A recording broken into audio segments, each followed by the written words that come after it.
Hi guys! Today I have these beasts here to be repotted and I decided to take you along. So this is a Vanda. I won't say that's like the massive ones, it's like maybe in the medium size. I think it would grow much taller than what it is actually. It has beautiful like orange flowers. I saw that when the flowers were fading in the garden center. I bought it in a garden center last year. And I noticed that it pushed out a keiki as soon as I bought the plant. And I was waiting for this cake to grow. If you don't know, when you have a plant that produces a keiki, you need to wait for the roots to be at least 10 centimeters long before you remove them from the mother plant, because the mother plant can still feed its baby and grow it until it has enough energy to survive on its own. Since my cake is much bigger now, it has longer roots, it's time for it to be removed from the mother plant. So I'll take you along. I hope you enjoy this type of content. I will organize my table now, I'll get some tools, and let's remove this cake and pot it with the mother plant. I don't want to throw it away, although I know that the top leaf looks like it's gone, so maybe something happened to the crown of this plant, so I don't think it will grow taller, but it maybe push out new keikis or bloom for me. Since it is still green and has many roots, I'll keep it with the baby until it decides to give up or keep growing, who knows. So let's start. So I have no idea what the mother plant has and why it has some crown rot and produced the cake here. I was thinking about potting them together, but I changed my mind. So I will pot this cake separately. I have here a normal pot that is something like, I have no idea, maybe I think it's a 12 centimeters pot, because the cake doesn't have very long roots just yet. So I will pot it separately, just in case, we never know. So I'll leave it be here, and hopefully you have a mature plant full of roots and flowers soon. The first thing that you need to do is check the root system of your keiki. In this case, it has 2 long roots, and that they are, I don't know, maybe 20 centimeters long. So they are long enough and they will be able to survive on their own. So I need to carefully remove the plant from its mother plant. So it's linked here. I can try to just... The problem with Vandas is they are quite thick plants and very sturdy, and it's impossible to change the cake's locations. I have a scissor here that I will use to try to cut it. I will open a wound. With Phalaenopsis and most of the Dendrobiums, it's much easier to remove the keiki. But in this case here, is very attached to its mother plant. Oh, look, but I'll be able to pull it apart. Slowly and carefully. We can do that. Let's see if it will come now. It's very, very attached to its mother. When we have keikis, the little plant. Woo, woo. Okay, it happens to everybody. Great. Oh, good. Here. Okay. I was able to remove it from the mother plant. So the cake was here. I was very, very attached to it. You can see where it was linked to the mother plant. The keikis, they are exactly the same as the mother plant. Since it's reproduced asexually, which means that you don't have a mix of genes that will maybe have a different plant. In this case, it's exactly like its mother.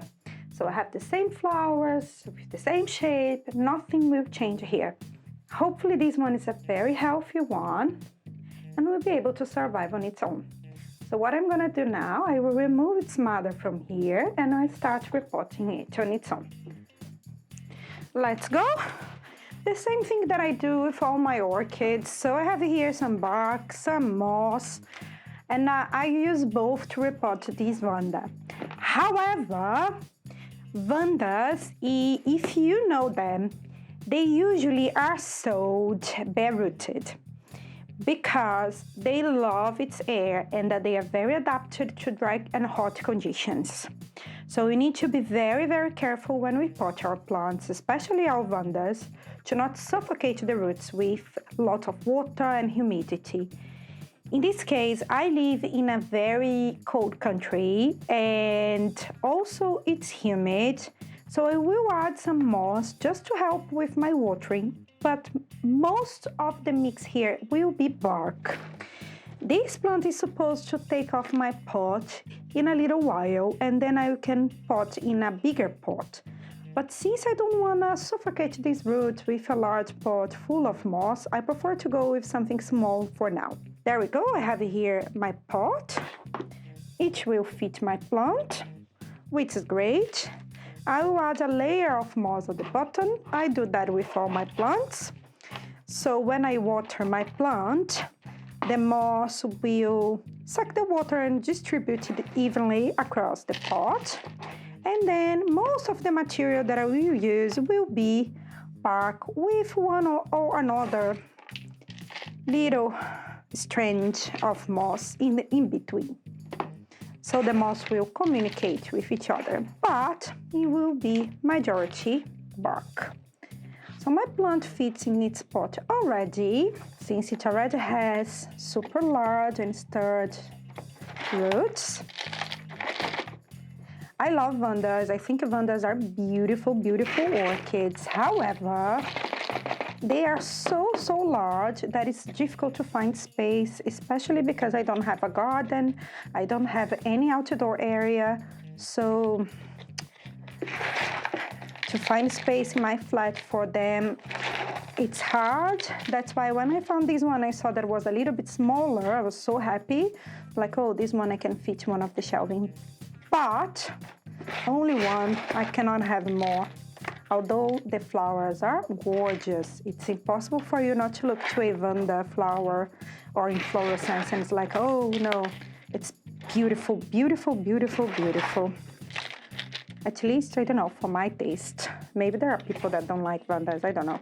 If you are one of them, let me know down below. But I think they are simply wonderful.